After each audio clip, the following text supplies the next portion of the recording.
How to install TownKeeper. On your Android phone, open Play Store. Here I just swipe up and then click on Google and then click on Play Store.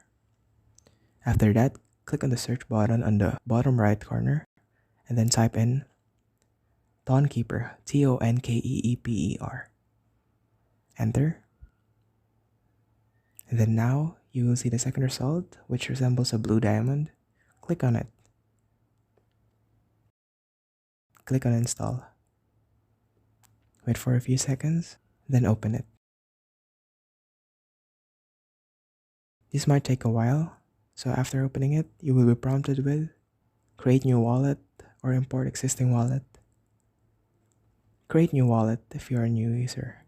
Then input your new passcode. Re-enter that same passcode.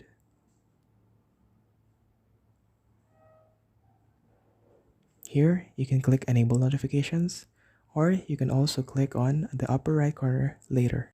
There you go. You have successfully installed TownKeeper.